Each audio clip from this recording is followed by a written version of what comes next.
接下来我们要跟 IG 交手了，然后我跟 Rookie 对线嘛。我觉得 Rookie 选手的话，对线能力也很强，打团能力也很强，就每个赛季都很强嘛。当然，我这个赛季我也很强，所以我就很期待跟他对线。Yeah, definitely. He speaks very fast, by the way. He does, yes. Yeah. He said he's looking forward to fighting him in lane at the last second there, Yes. just for those who didn't get to speed read it like I was able to, thankfully. Yeah. I feel like, as maybe watch with someone at home, read from the front, read from the backside, and just like, combine it at the end. Yeah. But no, I mean, it makes a lot of sense. I mean, Join Me as well has just been really just bringing it home against Rookie in the mid lane, especially in that second game. I feel like proved a point for certain, bringing himself back into the same matchup in game 1 with the Rise pick. I mean, it's definitely a statement. I think the biggest takeaway for me in game number 2 is that Rogue Warriors as a team showed up around the middle lane, and they brought Rookie to them. They didn't just kill Rookie, they made sure that he had to help Ning, and that was when he was exposed, that was when he was exploited, and that was when Rogue Warriors actually forged their leads. So that's the thing that you have to take from this one. Coming into the third game, if left on an island, if left isolated in the 1v1, Rookie did hand it to Doinb in the same matchup that they had in game 2. When the team intervenes, Rogue Warriors looked clean. It's a question of whether they're just going to do the same matchup for a third time and just, solve it once and for all, perhaps, coming into the third game. No team allowed. 1 versus 1. No items. Final destination mid lane. I respect that. I know in basketball, you call for the ISO play if you're feeling confident. You want to take that man on the 1v1, or of course it's a mismatch. There's reasons, but I like the confidence answer. Yeah, Invictus Gaming going to be on the red side. Coming into game 3. So 2 times on the red side in this matchup. Yeah, it looks like both of these teams are actually choosing the red side when they get the choice. IG in game number 3 are going to pick red. And I like that. Usually, and this is something that is interesting, usually when you're on the red side, you have to ban Aatrox. But in game number 1, Rogue Warriors on the blue side banned the Aatrox away. So maybe they cannot play the champion at all, which shocks me given that Doinb is on the roster. That priority seems to be completely shifted, and that was where a lot of the junglers were banned when IG were on red. So maybe the ball really is back in their court. Yeah, maybe. I haven't heard anything else about any subs. I believe no subs coming in, so it should be the Shy coming in for the third game here. A big Theshy. Yeah. And also, I think that Flawless is decapitalized as L. I didn't see it in the last game. Ooh, we'll have to keep a close eye peeled for that one. I prefer the capital L here for no particular reason. I've just made a decision. Okay. I also don't want to fault the Shy in terms of performance. The reason that we want Duke back is that we can praise Duke's performance so heavily because he played incredibly well. The Shy just didn't get a chance to shine at all, and every time he was coming somewhere, it was on the back foot. His team was already losing. They pretty much lost the game at 3 minutes in. Yeah, it was an unfortunate day for him in the top side. It's just double unfortunate because he also had the Gnar in the top. So you just get to contrast the 2 performances. But again, there's another shot. Third and final game between Rogue Warriors and Invictus Gaming here for our match of the week. It's going to be Camille first pick, banning away the Aatrox on blue side with a Jace and a Varus again.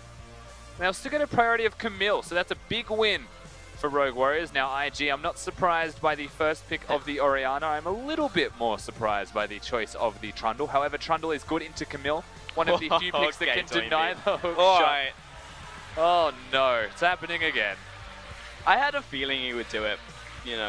We knew the Orianna was going to come through, and you also know that Doinb is never going to back away from a challenge, so it always had to be the case. That's a dog. That's got to be IG's dog. It didn't look like there was a parody of any players or anything. That was just the actual dog. Yeah. The IG logo on it, so do the quick maths. Yep, there's going to be a Trundle pickup here for Invictus Gaming, and also a Kench from Rogue Warriors. Yeah, getting the Kenshi for Kahlua, one of the best champions for him. He has looked amazing on the choice, and still, we find ourselves obsessive over this Braum that has just rarely existed anywhere in the world except for IG right now in this set with a massive priority on it. They've seen the Tahm Kench, so the door is open for that option, and it does open the door to a Lucian once again if they choose, but at the end of the day, with the first 3 picks secured here, Pulse, I am still looking at Rogue Warriors getting the Camille and the Rise, and saying that is a massive start. Yeah, I'm going to be feeling good about that one. I mean, it was one of the major factors as to why the early game went so well for them. Invictus Gaming will remove the SMLZ Jhin. Probably look towards a second AD carry here as well. And Gnar, removal from the top lane. Mouse is like, can I please stop playing against Gnar? That would be fantastic. Invictus Gaming not going to ban the Mundo nor the Ornn. So it could be coming in as the final ban here, but may just give him a tank once again on the top side. Also needs to be considered here. The Shy's cannon is super strong, so Rogue Warriors have to ban that one away. You would expect that limits their draft phase here. IRG, they could ban another AD. They could pick one straight after if they're going to play the priority game. So that's what I would expect from them based off what we've got so far. Ashe, Varus banned, Jhin removed. No need for Azaya because the Rakan is banned. Thinking towards the Draven. Yeah. Good possibility. I mean, it was banned last game, in fact, against Jackie Love. I mean, it's essentially his champion at this point. I'd love to see the Draven actually come across. Kaiser's still definitely a viable option for them. Yeah, I mean, there's a lot to think about right here. Yeah, indeed, you just mentioned the Kennen. It had to be something in the end, one of those three. So Kennen removed from the Shy on top side, but Jackie Love has pretty much got the pick of the litter now for the AD carry pool. It's about how he wants to stance. Because we mentioned the Draven, Jackie Love is that Draven guy.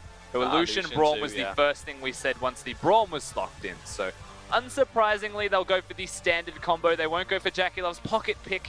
So it's always good to keep in the back of your mind just in case. I haven't seen that smiling SMLZ fan since the start of the game. Maybe they weren't real, it was a mirage. Or maybe they took it down because it was so off-brand. They were like, get it out of here. Hey, throwback to game one in here for SMLZ. Didn't quite work out in the Misfortune in that first game, but looks excited to play it once again in this third game. We'll see if he can make it work. Yeah, the Varus has become a Lucian, so as far as laning goes, I think Misfortune becomes a little bit more favored even in that matchup. However, Tahm Kench is going to change the dynamic of that bottom lane. Not a full offensive champion, though it can be if they start winning with the tongue lash everywhere. Oh, I'm shocked. Mouse went for Mundo again. Never seen that one before. Mouse begins with M, 5 letters. Mundo Mighty Mundo. begins with M, 5 characters. Oh, Yeah, hello. he's been just the gauntlet thrown straight at him. No hesitation to Shy. Bring it on, Mundo. Let's tussle. Yeah, Darius into the top lane. Again, we see a whole lot of Mundo and Darius in the top lane here in the LPL, so nothing too surprising. So it will matter about the junglers and their early pathing to whether the Darius and the Mundo, well, the Mundo can farm well, / the Darius can actually run away with the matchup in the top lane. I mean, this is Mouse's 18th game as Mundo in the LPL. And that is just such a lot of Mundo. peculiar thing to me when his second most played champion has 3 games played. 18 first, 3 second.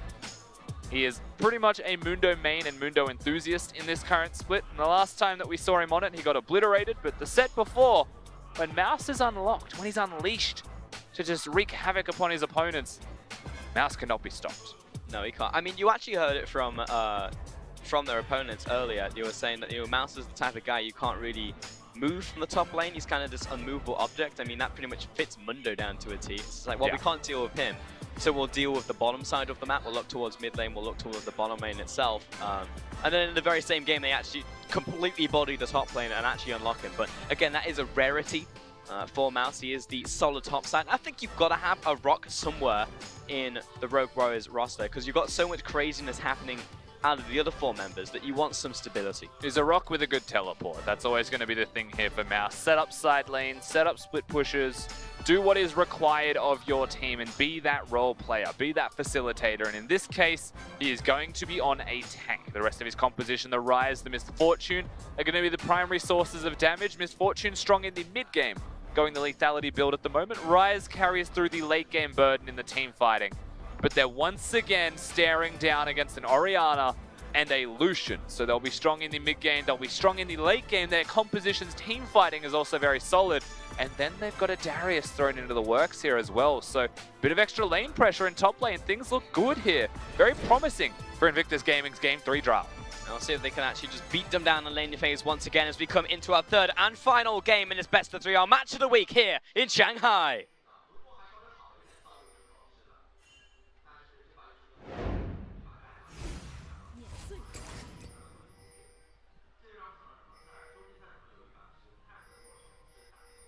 They'll work it out. Give him a second. Surely, there's a camera now. There you go.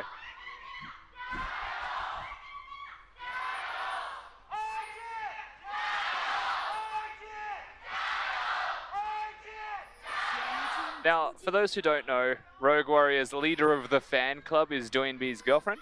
So I feel like she's not here today in the crowd. And they were playing a game of chicken between all of the Rogue Warriors fans as to who would go first. So apologies for that delay. We don't really get a chance we've been swapping back and forth because remember we've been swapping sides and blue side always goes first. You could hear that Invictus Gaming very ready to go. You know, it was like, go on Rogue Warriors, where's your chance at? We're being respectful right here. Where you at? But of course, we got the chance out. We're ready to go. We're on Summoner's Rift. We have seen a lot of innovation from Kahlua now that we are looking at the Keystone Runes when he was into the Shen matchup. He went for the Hail of Blades. I thought that was absolutely bloody genius. I'm a big fan of Kahlua for making that choice. He is one of the innovators on the team that is not just Doinby. Remember that Rogue Warriors, they've got Stake as their coach. They know the ins and outs of certain matchups, and they also seem to know how to cheese to the highest level, and even in the smallest details. Kahlua seems to be very attuned to that style. This game he's gone for the Unsealed Spellbook, and he's rushing the Ignite as his starter rune, Summoner. Yeah, he's the only guy not with a vendetta on the squad, you know. He's the steady guy. You know, everyone else has got a revenge, a grudge to bear with another team. But Kahlua, you know, he's just here. He's just chilling. Always needs someone stable. How to explain that though, because he's not the emotional rock, he's just the non-vendetta guy. Yeah. SMLZ I was trying to think clearly... of it as well. I was waiting for a word to come to me and I was like, I got nothing really. He's just that guy. There. Yeah. And that's not a bad thing. No. Everyone needs that guy. But his undefined role is just... He just kind of makes everything better just a little bit. You don't really know why, but he just does. I agree. I'm a big fan of Kahlua, and he really has become a promising player from Spring Split. We didn't really know what to expect from him, this upstart, this rookie coming in. But it really has lived up to... There was no expectations, but he's lived up and exceeded what anyone would expect from a rookie, and has come into his own. I mean, at the same time, you know, what a choice to go for a rookie in the support when literally every one of your other players is a veteran in their own right, you know. They all came off of teams where they were very solidified, actually, in their teams, you know. Now, this is important because we've hit level 3. Ning has not died. There has been no level 2 cheeses from the Camille. Everything has gone as standard. The one thing that has been iterated upon is Ryze's choice of items to start with. So he didn't go for the Mana Crystal, didn't rush his tier with Teleport. Kept the Teleport, but went for a Corrupting Pot. So he'll sustain his way through lane just a little bit better this time around, having the 3 potions, and more efficient with his gold spending. As Ning in the bottom lane. Oh, SMLZ low, but a lot of return fire onto Jackalope. It's going to be a great pillar. The 2-1's best one, the flash right here, saving AD carry. Ning following through onto Kahlua, though. He's dropped it very low on this TK, but now diving to tower. Ning's in very deep, and will trade his life here. SMLZ gets a kill. Oh, no, he doesn't. Kahlua gets it with the Ignite. That's so tragic. Now, SMLZ could have had doubles. They've just been taken away from him by an Ignite. Kahlua, unfortunately, will pick that up. The one time you feel bad that a kill just didn't go over to the right target. The end result still a 1-for-1 trade. I really do feel like Ning could have played that one better. He saved his flash for after the kill. Yep. But he flashes forwards, makes sure it's secured. They invested to the gank. Why not invest into the kill? They'll get that one down. How bad does that feel, though? Because SMLZ was hitting him while the support still got it. And he's going to get tagged on. Nice order act coming in from Baolan, and double flashes to secure. Oh, he's alive. The killer whale coming up big. The Knight in Shining Armor returns. The Toad comes. Oh, God, mid. He's dove very deep, but he's got a diving buddy with him in the form of Flawless, rookie low. But it's going to be Doinby to fall first. It's and a also double. his diving buddy. The shocks are there to finish him up. Happening. Kalua's going 1 versus 2. What an absolute madman. In comes SMLZ. He's going to take down Baolan. And Kahlua going to do the same against the AD carry himself. All right, I don't know who wins, but there's a lot of kills back and forth, so let's take some stock of the game, shall we? Yeah, please, Rusty. There is 3 kills on Ning on this Trundle, so he is a massive Trundle. A botched dive in the middle lane. The cleanse is what was really clutched, however, from Rookie, so outplays his opponents, ensures his survival for a long time in that, and in the end actually does stay alive. In the bottom lane, Kahlua comes up huge, saves his AD, and then is able to take the 1v2 fight and bring the support, I believe it was, yes, into the arms of SMLZ, who's the recipient of the kill. So at the end of the day, there's a lot of gold onto one member from IG, where for Rogue Warriors, it is the similar idea, but in the bottom lane. Jackalope on Struggle Street right here. SMLZ, if that had been a crit shot off of the back of that minion, that would have probably sent him home. Oh, but he's been spotted. He might be sent home in the body bag, to be honest. Here comes Flawless and Doinby. Doinby 6, so that, they're able to make this pressure play. I found that one on mid-air. It's just... come on, Kahlua. The amount of saves he's found in this game, absolutely insanity. Joymi's going to be running away from this one. Balan doesn't tag, but we're going to be finding Apprehend on the backside. It's going to be everyone jumping over the wall, apart from the Rise. Rookie in from the mid lane with this clockwork winds up. It's going to be lights out for SMLZ as the chase continues for Rookie. They need to stop forcing. Rogue Warriors now Rookie chasing, no summoners, so he's going to look towards the Shockwave immediately here for the kill. There it is, following up with the auto attacks. He's just going to run him down right now. Easy kill for Rookie, make that 2. Yeah, super clean there from IG's mid laner on the rotation. He's gone for the Sorcerer's Shoes as well, so very fast and dealing a significant amount of damage. Good stuff here from IG across the board, but at the end of the day... Oh, no. Oh, it's continuing. It is, and it's committed, but it's Kahlua to come in first, though. Get him, he's a Kahlua. tanky Tam Kench. He's good, he's good. There's no shockwaves. Nothing's actually going to kill the Tam Kench. I think they were, in the back of their minds, they weren't sure who it was. They didn't check. They remembered everyone's got a teleport, Rusty. Look at them. I mean, Kahlua had to exchange a summoner spell for that teleport, so that might be what caught them by surprise. SMLZ is the teleport user. And Doinby and Mouse. Yep, so Tam Kench comes in. He'll survive.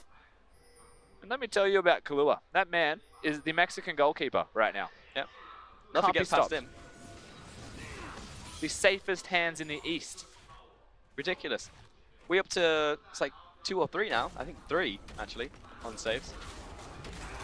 May as well just keep a counter on him in particular. Say Rogue 3. Warriors are a team that goes pretty deep, Pulse, in case people haven't noticed. Yeah. When they make a decision, they have committed to the decision. The foot is down, and so they make the play. The sledgehammer is already swinging. That's why I like the sledgehammer analogy, is because there's so much momentum. They've started swinging, and there's no stopping. You know, they're already in, and it's still going. You know, like the amount of times I've seen Doinby and Flawless dive together in this series underneath the tower at probably the wrong time, too damn high.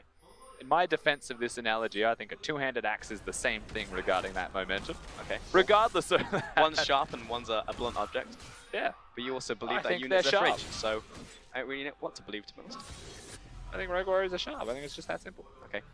I see it, I see it. Sizable disadvantage for them though in this third game. 8 minutes in. Again, a lot of this set has been early game advantages being a snowball closeout.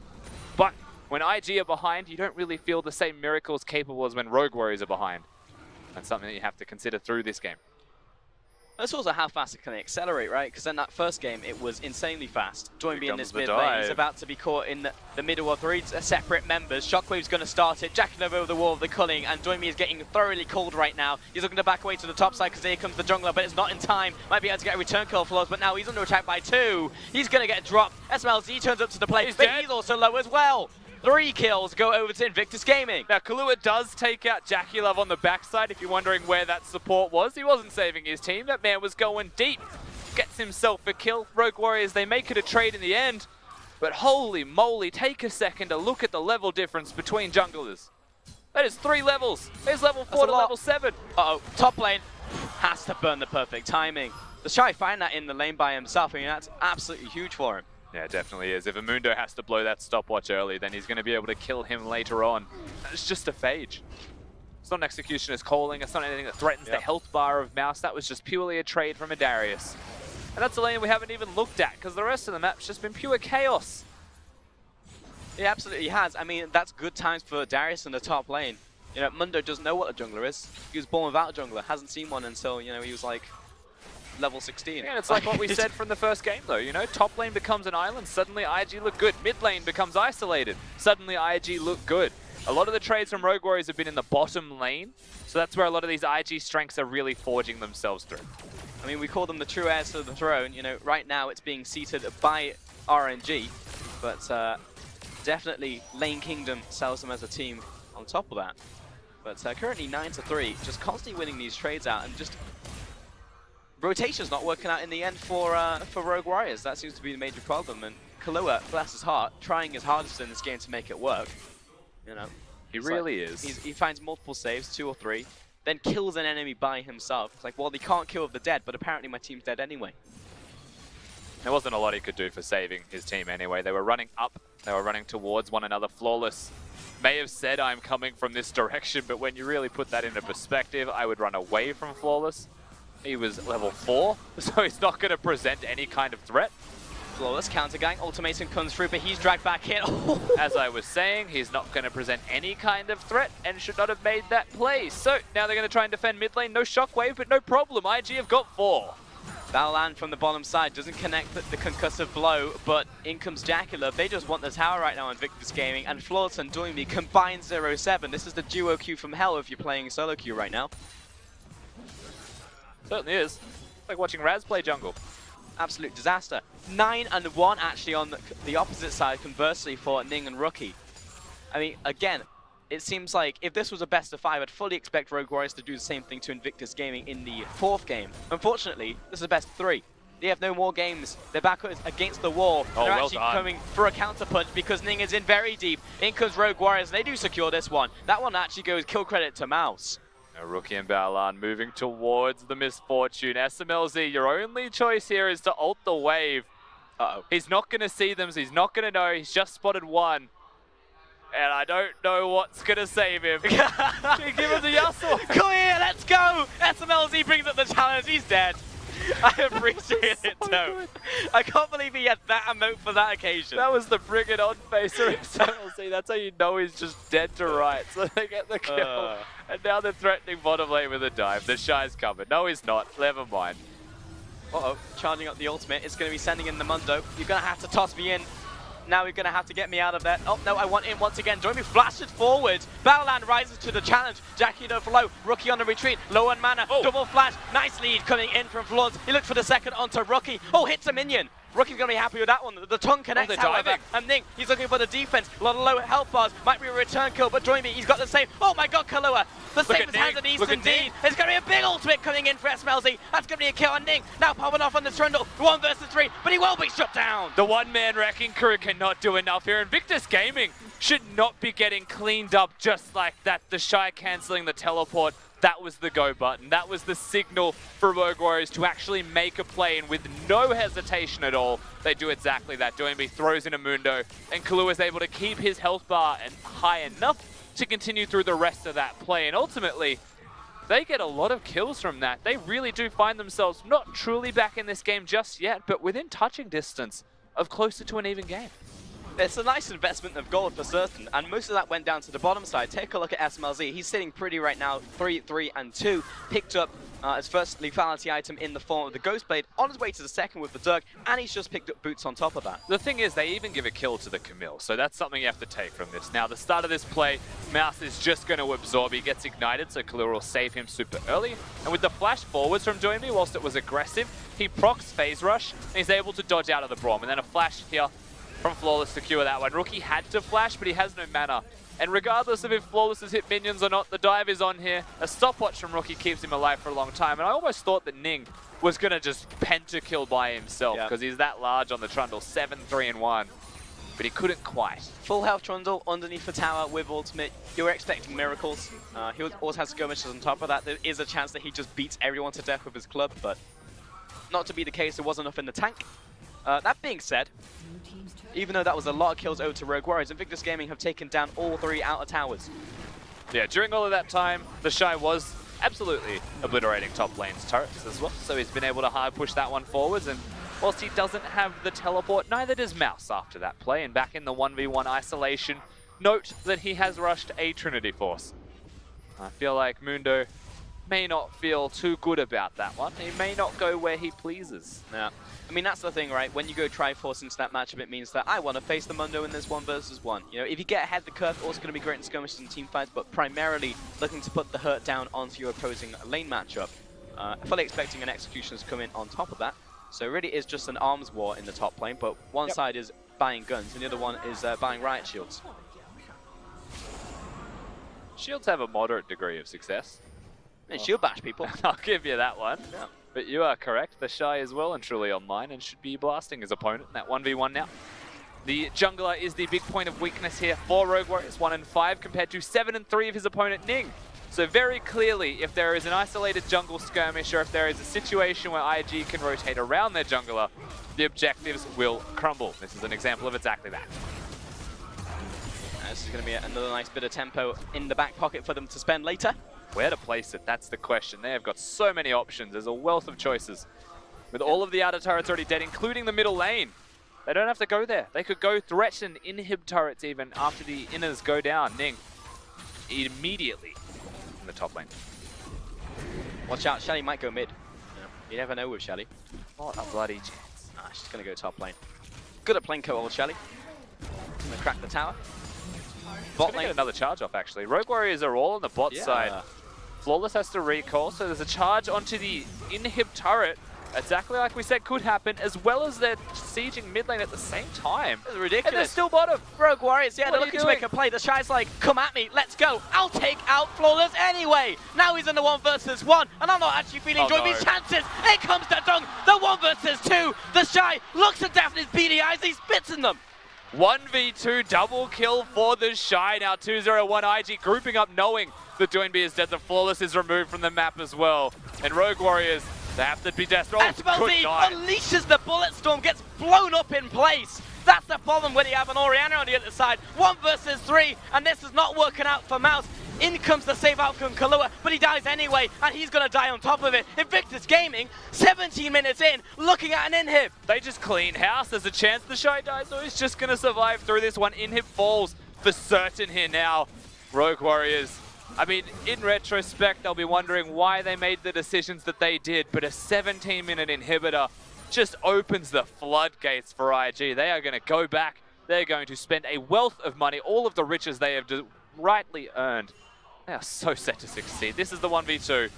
Now, Flawless has no health, so what you're usually looking at here if you're Flawless is I will press ult when the Shy channels his ultimate. But he doesn't need one. That is a Trinity Force Darius. He's just going to press W. Crispy coming out from the Shy. I fully understand what Rogue Warriors were thinking in terms of the 1v2 mechanics. That's not how that plays out. It was not, but the Shy optimized that perfectly. Not a single axe blade was a miss. That was perfectly played. Something smells fishy with the decision-making of Rogue Warriors, though. Why go for that when your mid lane is being threatened, when your top lane had a Rift Herald threatening it as well? This is one of those Color things. Caster's always the party pooper. Yes. Because it was wrong. It was, Rusty. I agree with you. I think a lot of things have been wrong, specifically around the mid part of the map here for Rogue Warriors in this game. Take a look at the mid and jungle. 2 and 11 between them. Bot side has been doing a pretty good job for Rogue Warriors. Yes, resources were invested down into them, but overall Invictus Gaming have run away with this one. Wins the top, wins the mid, isolating their matchups and amplifying their lane kingdom. Yeah. So here's where it gets real dicey. Okay, well that's the start of it. Okay, 2 spells come in from Rookie. Now he's getting chased down by Doinby. In comes Baolan, the hero of the day. He blocked this one up. Oh, Mouse is in very deep. He got tossed in by Doinby. He did not want any of that. And now here comes the Ning is Shy. just chasing him down. The Shy comes off to the side. This is going to be a massacre here for Invictus Gaming. It's going to be one in return. Flawless is on the run, but Baolan, he's chasing after. Oh, he tags him with the Winter's Bite, and he just parties on yous. Flawless is going to do the same. Jacketup's going to dance, and he damns on them. And there's the emote to celebrate. Super minions pushing through the middle lane. It is very early. It's 19 minutes in the game. Rogue Warriors can't even surrender just yet, and they're threatening the Nexus. I think they've just won the game. Absolutely insanity coming in from Invictus Gaming. They knocked down both towers. 3rd and final game here in Shanghai. And he adds to the throne, take one step closer as they just take out Rogue Warriors. And that's the scary Invictus Gaming if ever I have seen it. It was a chaotic start to this game, but a lot of the chaos was forged by Rogue Warriors' decisions. Calm, collected, and clean from IG in the response. They get the kills. They get a 19-minute, just I think near 20-minute victory over Rogue Warriors in a battle of first versus first. Solidifying first place now in the entire conference. Entire league, I should say, not only in their own conference. But smiles on the faces of both teams. I mean, ultimately well played to Invictus Gaming on the day. There were highs and lows from both teams, but ultimately Invictus Gaming were the ones to strike harder in that 3rd game. But individual outplays, team fights, laning, I mean, it was all just Invictus Gaming. And what a way to decide who is the best between the East and the West as well. When IG take on Rogue Warriors, Invictus Gaming win with the fastest game of the split on top of all of that. Incredible performance coming out of them, confident play nonetheless. And Rogue Warriors, I will give credit where it's due. They're not a side that just goes down slowly. They are a team that loses with fast, action, die young. they throw themselves at their opponents. And this is not the kind of game where you can do that, but they're still going to do it anyway because they are Rogue Warriors, and that's the way it works. And you know what? They got a couple kills from doing that in the bottom lane. It's just that ultimately IG had them truly mapped out. Turrets were falling during all of that. They had the kills. Invictus Gaming had the Nexus. And you know what wins League of Legends? It's Nexus. I thought it was complaining in all chat. Yeah. Oh, really? I was wrong. I will say shout outs to SMLZ. I think that he probably won the emote game in this one, for certain. That's, yeah, so emote was perfect.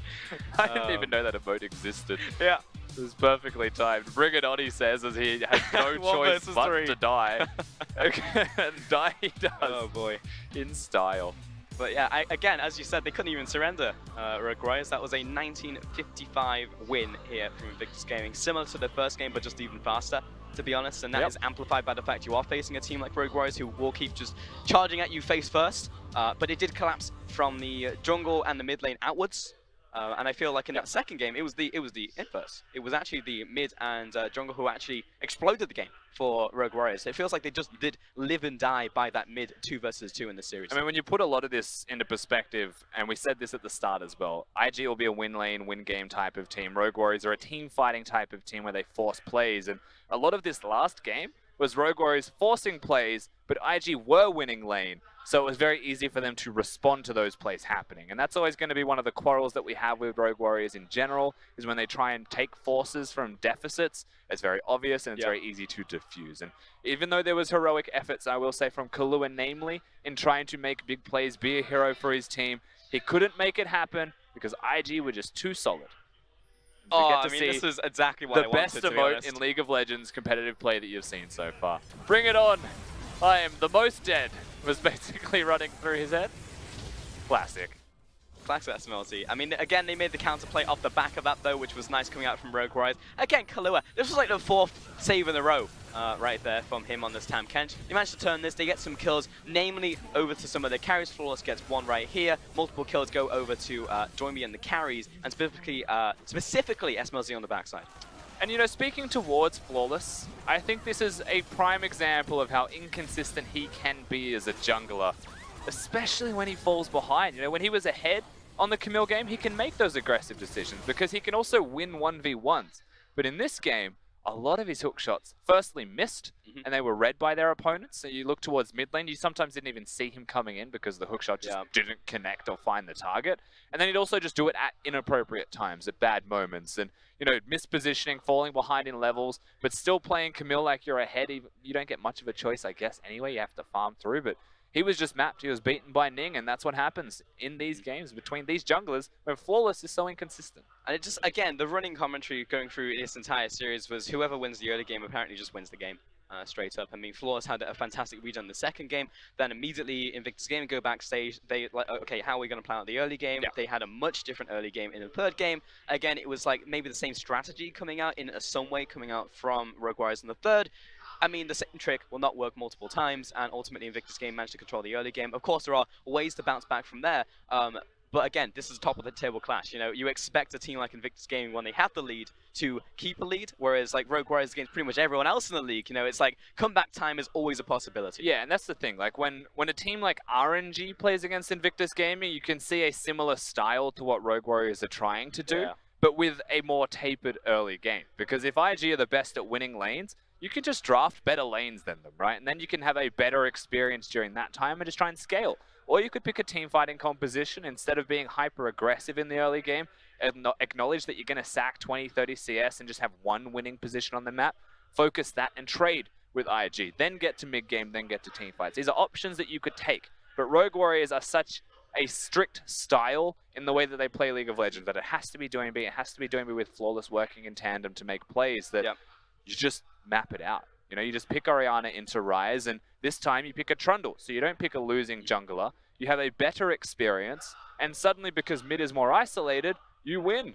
Yeah, I mean, that's fair. But again, I'm excited to see Rogue Warriors because we know they're still at the top of the table in the Western Conference. Like, this is going to be a blow to them, but it's not going to not stop them from getting into playoffs and probably making a pretty decent run towards Worlds, if not actually getting a World seed.